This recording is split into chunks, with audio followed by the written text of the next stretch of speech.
Hello, hi there everybody. Hello and welcome to my channel here. If you're watching from YouTube, I'm Bella the Secret Psychic and I'm live on my Facebook page, streaming both on Facebook and on YouTube. So, and I do this every week for those of you who don't know me. So it's not pre-recorded or anything like that. It's me live every Sunday talking about different subjects that those who are on my Facebook community vote on.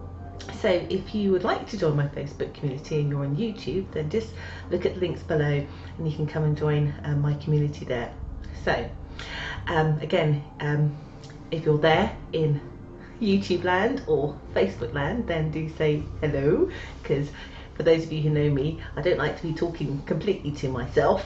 But if you do happen to be watching this on the repeat, then welcome, and I do appreciate you taking the time to come and visit me here on my channel. So today I'm going to be talking about indigos. Indigos. I've got Virgos on the brain today, but indigos.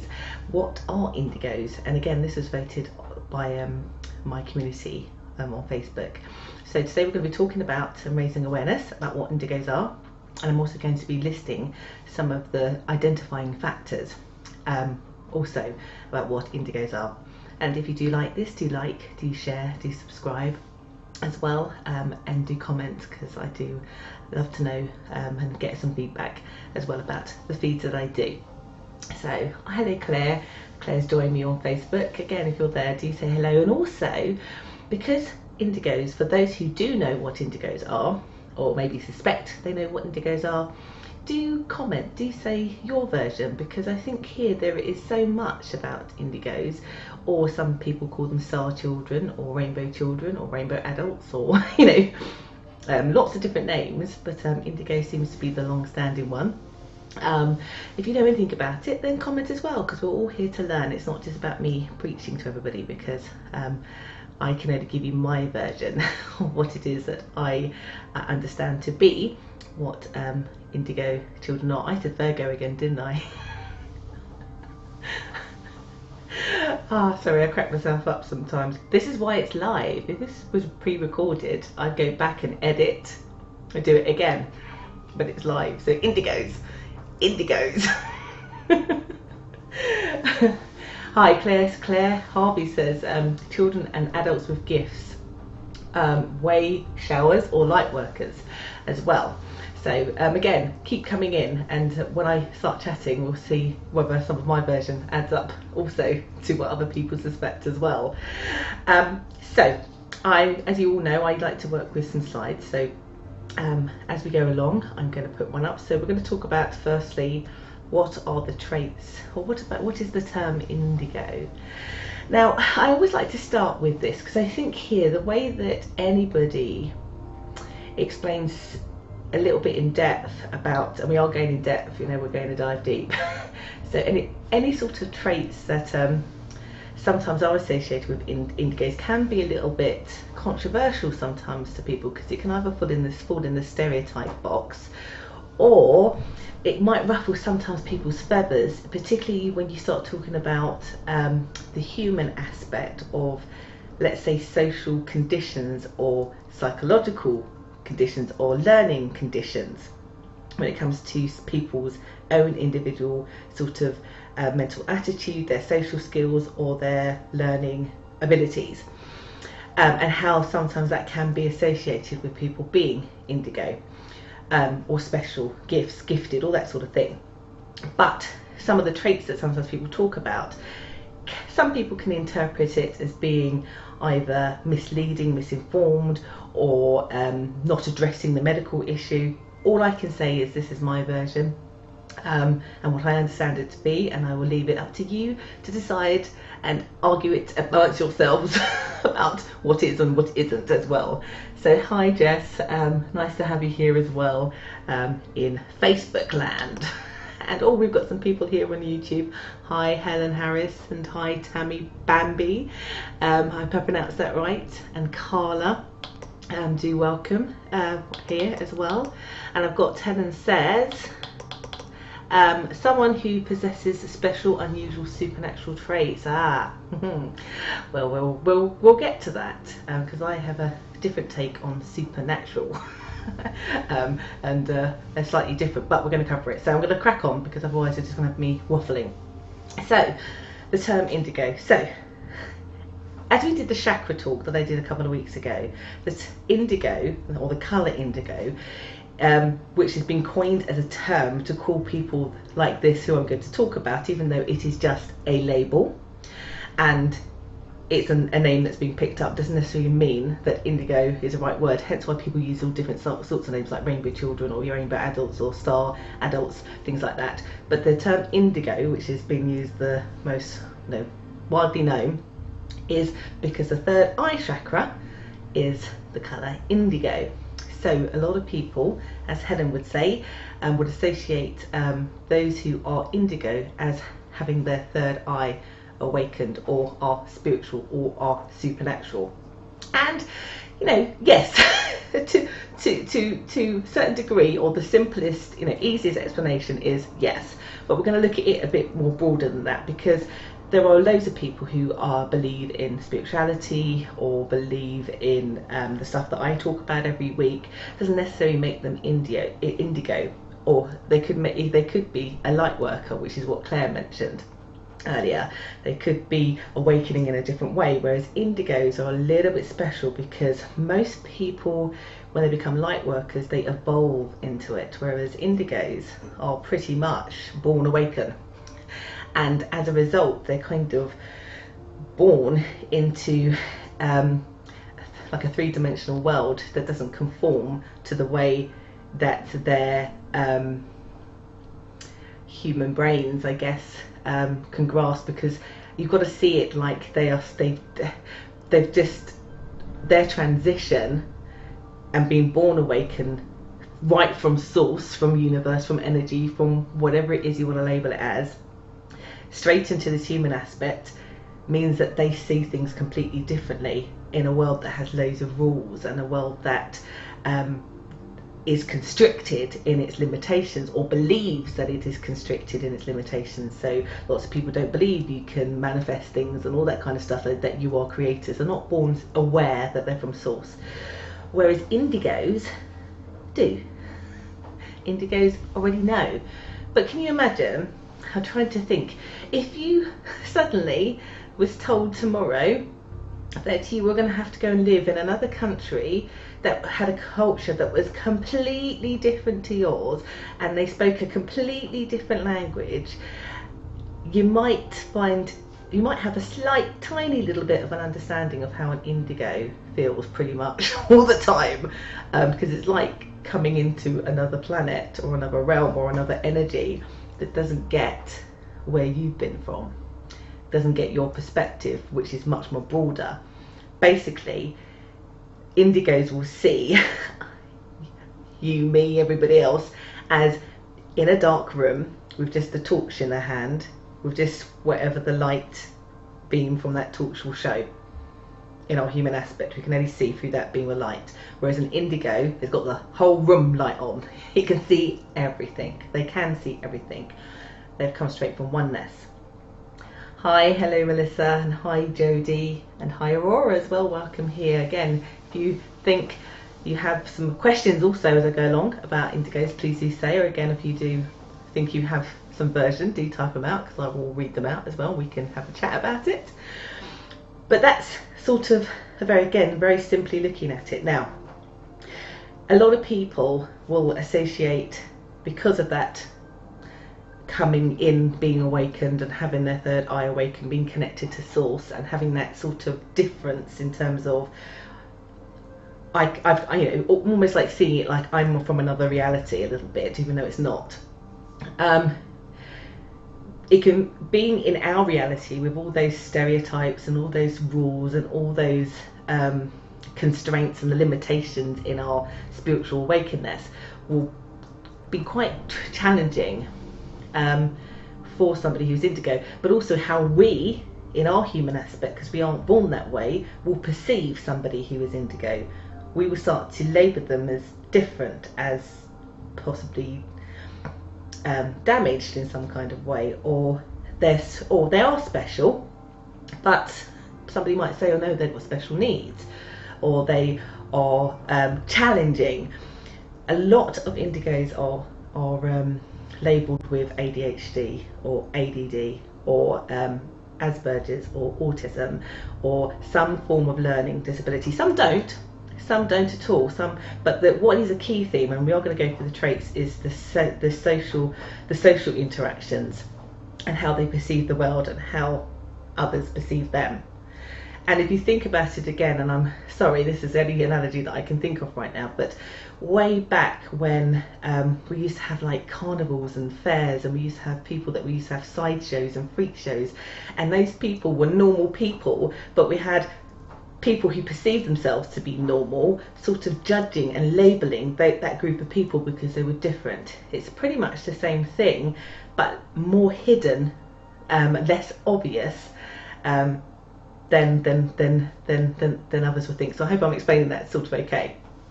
So again, let me just quickly pop over. So thanks, Helen. I'm glad you can't wait to learn, so I will crack on.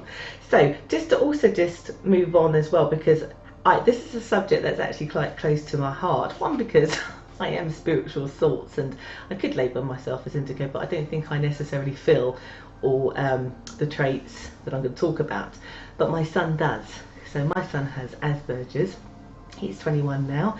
He's had it all his life, and actually I talk to a lot of people who have children with, or adults as well, that have been labelled in the same kind of way, and it's very challenging, I can tell you, as a parent but also as a spiritual person, to always try to explain why my son is why he is. But quite frankly, as you'll go along, you'll understand, and this is why we're doing this, is because you might see this and go, actually that's me, I understand who I am now. So this is about raising self-awareness. Or you'll go, I totally understand now that person, or I totally understand that child, or my child. I talk to a lot of people in my line of business where actually they do have children that are gifted, that are special, who are indigo, and this is why, and this is also why I say it's a bit controversial, because some people will say, oh no, they've got ADD and they should be on Ritalin and they should have this and have that, so that they can conform to the rest of society, be contained and fit in. Just like all those people in those circus, you know, they're not tall enough, they've got too much facial hair, they don't conform, they don't fit in. Whereas I completely disagree with it, for very personal reasons, that actually they are, and I'm just going to flip to another screen, they are gifted souls. They are old souls. Very old souls. Now, I put two titles there. So the gifted soul is basically what I would call the non-spiritual version that people want to label gifted adults and children, or are perceived to have social interaction or challenges. And again, I'm going to go for the list so that you can see what I mean. But basically, again, for those of you who saw my video on source energy, which is titled We Are Borg, old souls, as you know, in the way that I explained it, is if you think of a ball of energy that is ever expanding, but if you go to the centre, and the centre's being the longest, it's the most densest, that's where old souls are from. And some of us are old souls, and some of us are deeply old. So old, and I say souls because that's a label, but it's like energy. Some of us are so old that actually we've never perhaps even incarnated. There's not been no reason to. And again, if you've seen my show, my live on sort of spirit guides and soul contracts and things like that, I do talk about how some of us never incarnate. They just are here to guide us, and actually how they learn and how they help expansion is by learning by watching us. Indigos have pretty much been that way, but have decided to incarnate, but also with their intention to incarnate awakened. To have that experience, but also that it specifically happened in our generation quite a lot, hence why it's talked about quite a lot, because we are preparing for quite large and big shifts in our energy as human beings in order to perpetuate us forward and to awaken much more and to evolve in a different way. But that's another story for another day.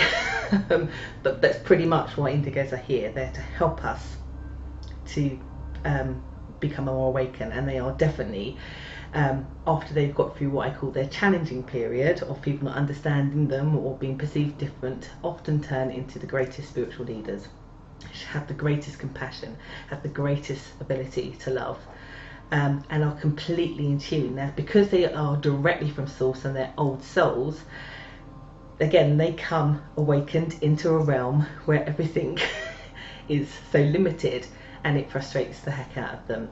And their ability is to, or their duty or their role is to push buttons a little bit with people, so that people have to answer themselves certain questions that will lead them to their own spiritual awakening, will lead them back to source energy, this ball of energy that I talk about, which is the best way to describe it as well. So I am going to go and talk about the traits, and I kind of went through as many traits as I could think of, and I think I've got 13, so I'm going to go through them all. These traits, again, are not the full list. The list could probably go on, and some of what's in there, again, could seem controversial because some of it may seem negative, but actually when I talk about the negative, it's again how we in our human aspect perceive other people or perceive difference.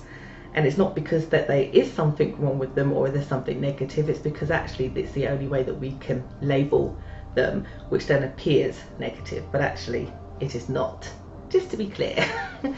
Hi, hello there, Amy. You've been told that you're an indigo. I'm curious to see now if they were right. I think that, because I know you, Amy, I think you'll be interested to see this, because I think I'd have to agree with you, with them, or those people have told you. And Helen Harris says it's awesome to be awake during reincarnation. I think it is awesome, but again, imagine if you were just, imagine not, I mean, I've talked about going to another country. Imagine if you woke up tomorrow in the land of Narnia. For real. You would be spun out. You would be different, because you wouldn't be weird. You'd be this human form. You wouldn't know what was going on. You'd have a complete different version of reality. It would mind boggle you. And then again, the rules that you'd be going into would be very completely different rules in the life that you've lived, that you might find it difficult to maybe assimilate, but you'd be fully aware that you have a purpose and a reason to be here, which may feel superior, but actually is effective to get us all to the big shift that we need to be in. So, hi, hello, is that Pippa Cass? I hope I pronounced that right. And hi, Kathy Carson Cook as well. Welcome here to my stream today. So, I'm now going to flip to a bit of a longer stream where I'm going to talk over it and go through all of the 13 sort of traits, just so that you can start to list them. Okay, and then I'll come back to me. Hi, so we're going to talk about some of the identifying factors of what makes somebody indigo. So as you can see, I've listed 13 that I could think of. There's probably some more, but these are some of the ones that I could think of off the top of my head that sort of are associated with indigo people, child or adult. So the first one is feeling like an alien. So first of all, indigo people feel different, not just different, but really different. So a normal person might have these kind of thoughts. They might think, no one as smart as me, or I'm so glad that I can do this better than somebody else, or why is it that person doesn't like me? That's kind of what I call normal thinking about things, where as an indigo person will say something or think along the lines of, I don't understand why everybody else can't see the things as I am or as I see them. Am I crazy? Why is it that everybody is so cruel and stupid in the way that they live? Why doesn't anyone love me the way that I can love them? Why are people wasting their lives? Why doesn't everyone try to kind of sort of love each other? And shouldn't it be obvious that if we all just got along, that would solve all our problems? And also, can't people see the reality that I see, that we can create things? And like they also will think things like, am I the only person that doesn't think it's right to put on a social mask, that I can just be myself and be happy with the way things are, even to the point where they will question themselves so much that they feel so socially out of the norm that they'll think that they're some kind of alien. But they don't fit in completely at all. So indigos often feel strongly like they're from another planet or even another dimension, or generally, basically, they just feel out of place. Imagine if you suddenly had to go and live in a country where everybody spoke something different and the culture was completely different from yours. That's how they feel pretty much all the time, but in their own, culture and language things as well. So completely feel out of place. So number 2 is anger. The power of the indigos kind of lies in his or her soul, which lies underneath their external personality. This means that they can go through the same process of waking up to their essence as other people do in a spiritual kind of way, although generally it is more at a much more accelerated pace. So during this time they often go through some pretty rough times and can fall into chronic negative emotions. So one of those famously anger things that are sometimes associated with indigos is having high self-esteem because they are powerful, or at least inside, or some part of their brain remembers that in their sort of old soul, their past soul, that they kind of either live like a king, or they understand source energy and oneness, and sometimes they might view other people sometimes as being weaker because they are not as self-aware or as awakened.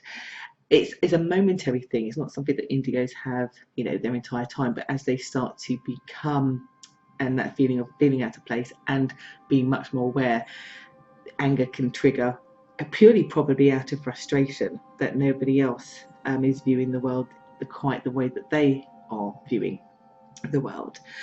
And so they kind of feel powerless, that nobody pretty much gets it, or they don't know how to communicate it. One, because they know they'd be shut down, which causes frustration, but also people then may judge them as putting onto them again that they are weird, different, or crazy. Anger can be, particularly with what I call indigo children, will go through that period, because often indigos will recognise that they're indigos from a young age. So high self-esteem, which is completely the opposite to some of the things that I've been talking about. So indigos, at least deep down, understand themselves to be powerful and highly valuable. They see through the lies that people portray. They can sometimes feel emotions like low self-esteem, shame, self-hatred, but the proof's in the pudding. When it comes to the crunch, indigos are rarely willing to settle for being taken down to, or being made part of this kind of social machine. Their instincts will never let them be at peace with themselves until they kind of recognize it. They will feel a sense in such situations that things are dreadfully wrong, but with that will mean that they will compensate that by making sure that their self-esteem, so basically if nobody else is going to do it for them, they will do it themselves. Number 4, they have a sense of authority, or a sense of resistance, I should say, to authority or structures or hierarchy. Indigos know that the normal concept of authority basically is an illusion. They often dislike or simply evade teachers and doctors and anybody else who seems to look down on them.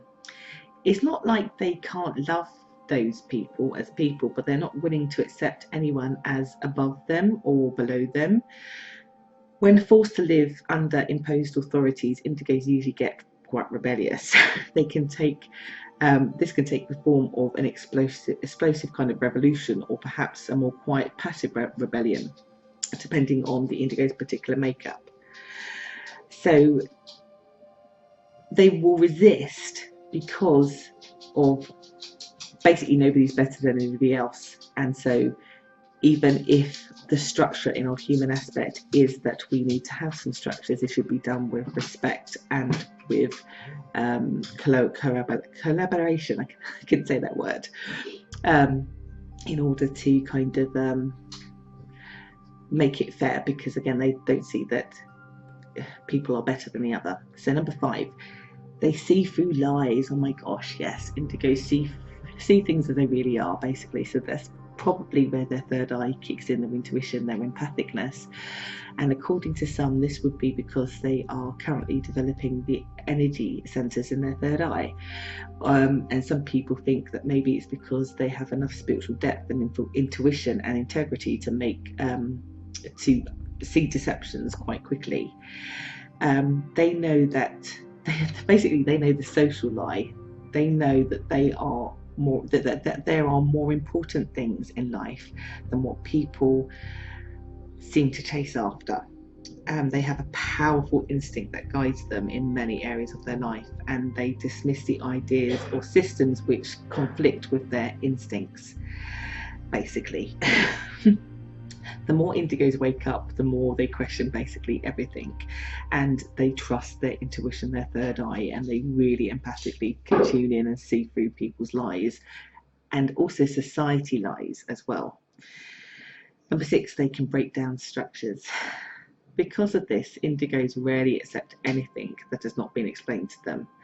They don't like to do things just because everybody else does or because someone else told them to. They can ignore rules unless someone explains it to them. Very logical in this kind of aspect of them. And they often dislike routines or discipline or rituals, which I've just talked about in the last point. They often stand out sometimes like a sore thumb in society unless they've learnt to camouflage themselves. And what I mean by that, for some, it may be perceived like they've got a mental health problem or some sort of learning disability if they don't assimilate and camouflage themselves so that they appear normal. So most indigos really don't get on well sometimes in school, because obviously that has structures and can be, especially if you're a child, indigo child, sort of very unfair rules that are sometimes applied to children, which are very differently applied to adults as well. Number 7, radical authenticity. Maybe again because of the energy of the third eye in their lives, which lets them see the core of themselves.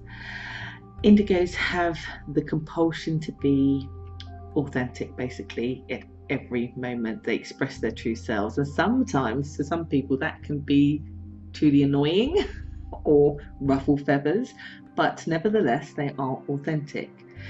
Quite often a lot of them don't actually care at all, because for them a lot of them are vibrating at a much higher level, that they don't actually care who about other people's thoughts and sometimes other people's feelings, sometimes, even though most of what they do is done with love. Authenticity is not simply a desire for indigos, it is basically a practical need. If an indigo can't express him or herself as they really are, they generally will just go quiet, basically. And again, all of those things are not necessarily socially accepted. If you're too quiet, sometimes it's not socially accepted. If you're too out there and you speak your mind and you're too authentic, you can annoy people, and then people want to isolate you. I think this is a little bit of sometimes the indigos curse, a little bit sometimes, because unless you can find your tribe as an indigo, so you're surrounded by others, then it can become quite challenging.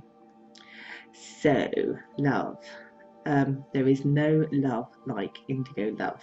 I know I focused on some of the things that might be perceived as negative, but they're not in fact at all. But nobody loves like an indigo loves. I have often found that the love that I've noticed indigos express or want to express with people sometimes can be very, very strong. They either take it as coming on too strong, other people, or sometimes some indigos will want to commit to marry straight away. Most people just haven't experienced the intense unconditional love before, and so they don't know what to do with it. So indigos can appear to come across with connections, particularly if they believe they're falling in love, as quite strong. When an indigo can't find another indigo to pair up with, they'll often kind of be seen sometimes with older people who tend to be a bit more sensitive or more capable of seeing the indigo soul in its sort of generosity. So sometimes indigos will naturally try to be with people they perceive to be older, with the hopes that they're, even though it's not necessarily on a soul level in terms of the old soul, but old in the human aspect, in order to help. Number 9, depression can be common. Depression can come in only because in their human aspect it can frustrate them if they're not connecting with other indigos or other people to be able to talk about what it is and how they view the world, how they see things, how they interact with things, and how they can then work towards love. And by not being able to do that because of the social constraints that we have in our human aspect sometimes, then actually depression can be quite common. So number 10 is a sense of mission. Indigos have come here to make a change, and deep in their soul they feel that they have a huge energy and a huge amount of creativity as well as intelligence, and these things want to be expressed. When they feel trapped by the limits of this world or too lost to work out what to do, this results in depression again. As indigos see the state that the world is really in, they feel urgency to get things moving around them. They feel things are not right as they are, and they want to instigate change, which then can lead them to do radical things to try to help that along. Being in their authentic self, of course. So number 11, power, creativity and energy. As I've said, sort of indigos have a huge energy. Whatever they do it intensely. They are often geniuses, or sometimes they're called that, particularly with something specific that they can do. In part, I think because they're capable, I should say, of a single-minded focus on what interests them.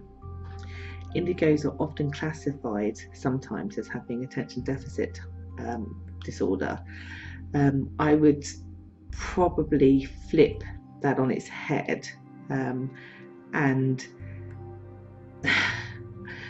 say that because of that diagnosis, hence society tries to conform them with having pills to help them camouflage is the right word to use, but it usually is not maintained. So it might start in their childhood because a non-indigo parent wants to camouflage them, wants to assimilate them in the human aspect. But what that does is it stifles their power, their creativity and their energy, which will just be buzzing away inside of them, that once they become adults they often will stop taking that. Indigos are very, very powerful and probably at a different level than most of us. I feel, or that I should say, they feel that their body is a poor expression of the masses of what they actually are, which is energy or part of source. They understand that and they know that. And so even though they have chose to be in their human aspect as a human, they've also chose to be aware of their uniqueness, their old soulness, their higher vibration. But until they have a clear awakening and understanding, it can be quite unsettling, because they have the power basically to change the world as a creator once they become enlightened and in tune to it and are accepting of themselves, and not necessarily because they need to have the acceptance of society. And that's why a lot of indigos will find their tribe so that they can work together, and lots of them peace and creativity comes out of that. So number 12, almost there, intuition. Intuition. Well, goes with the whole indigo and why they're called indigo. Basically, their third eye chakra is well and truly active. Again, I've probably used this example before, where you've got to imagine like helicopters' blades. When they are standing still, you can see them, but when they're moving, you know they're there, but you can't actually see the blades. That's how much of a high vibration indigos can go to. They can quite quickly, and they don't necessarily need to be taught how to connect to their spirit guides, or don't need to be learnt how to connect to source. They've just always been able to perceive everything of a spiritual nature that is going on for them. They didn't need to read books, they didn't need to learn about religions, they just knew. And then actually when they find that there are aspects that they understood that are in the human aspect, they feel actually then more reassured about what it is they already knew, and helps for their third eye to open quickly. They can tune in, and they are some of them much more gifted psychics that you'd probably come in contact with. So number 13, loners or having extra sensitivity. Indigos, sometimes when they don't find other indigos, when they don't find their tribe, they can get frustrated by not feeling recognised by others, and dislike trying to relate to other people at this kind of superficial human level. And they tend to have few relationships and prefer to have one-to-one relationships than group relationships, and don't do sometimes very well in group socializing activities. However, they will if it is a group of indigos. Indigos are highly sensitive. This is part of the reason that they are such loners. They can see people and perceive all the suffering, all the inauthenticity, and it's pretty ugly for them to see. And indigos can get very uncomfortable in crowds and large noisy places, and so it can make them quite sensitive, but it makes them also quite sad to see the inauthenticity and the conforming of other people, and it makes them sometimes quite sad that people can't see the bigger, higher vibration that they can see. But once they are with their tribe and they understand that, and as they grow and their intuition kicks in, they can become actually some of the best spiritual teachers and leaders that we have in our time right now, but also in the past. But also I would find here that a lot more people are being born indigo as we are going through a bit of a spiritual shift, quite a really good spiritual shift at this moment in time, in order to move our evolution along and connect more to source. So I do hope that's made sense. And I'm just going to flip back to me now. Hold on. Hi, so I know that was a really long list, but I also have to say that doesn't mean you have to have all of those traits, but I would say a good 70%. If you're identifying with any of that, then you are indigo. Or if you recognise that in somebody you know, or in a child in particular, then they are indigo too. And maybe just think a little bit outside of the box in terms of approaching them, but also how you might judge them also as well. So just to catch up with some people that I've noticed have joined. So hello Crystal, welcome, and let's have there. So hi Amrita and Janine White and Wendy as well. And Helen Harris says that she feels like she has all except number 3. So yeah, like I said, you don't have to have the full list as well. And Casino is saying, learning lots about myself already, and much love to you, to your vibe, Bella. Thank you so much as well. Again, lots of people not recognizing number 3, and that's okay. I think number 3 is the one that could be a little bit controversial, but and maybe the explaining of it was very verbatim, I guess, in a way. Sometimes it could be a little less subtle, or again, not perceived necessarily in the negative way that perhaps people might think as well. So I would say here that, firstly, also my dog decided to come in the kitchen, so if you heard some pitter pattering, he decided to come in and go out, come in again. It's the Darcy dog. One day I'll get him on the camera so that you can all see the troublemaker who gets involved in all of my videos one way or another. I think it's important to just say that if you do identify with being indigo, then find your tribe, you know, because it can feel very isolating, which is why a lot of them hence tend to be a loner. Do find your tribe. Come and join my Facebook community. We're a lovely bunch of people. Well, that's a tribe that you can join, or find another, you know, whatever it is. It doesn't necessarily have to be a group or a forum. It could be whatever way, but do follow your third eye, your intuition, that will lead you to your tribe as well. And again, so important that we have indigos in this day and age, in our lifetime, trying to help us all awaken more, to become spiritual leaders in times that we're having right now, which may be perceived as quite challenging. But as I said to loads of people, without things shifting, or without change, or without darkness, you don't get light.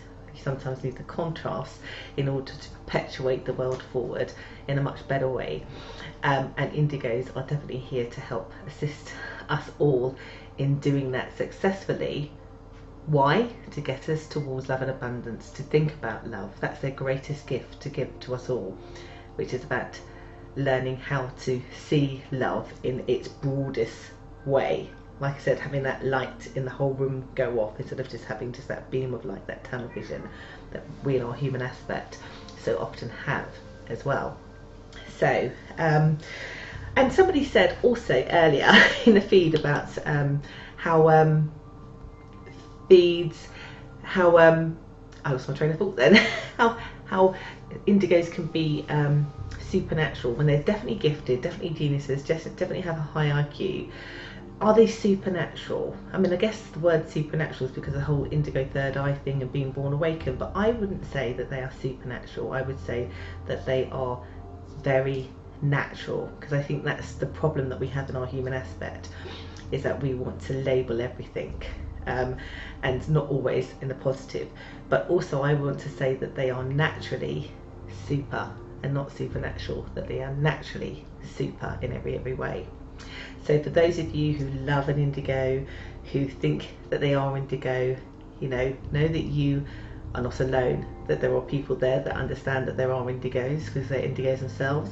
Find your tribe, find your purpose, set that mission on fire, and start to bring and form your own tribes as well if you need to, in order to get us all to be at the same level as you. So I'm going to be signing off now. It's been a real pleasure to do this very lovely, significant and important to my heart talk on indigos, and I do hope it's been super helpful and informative as always.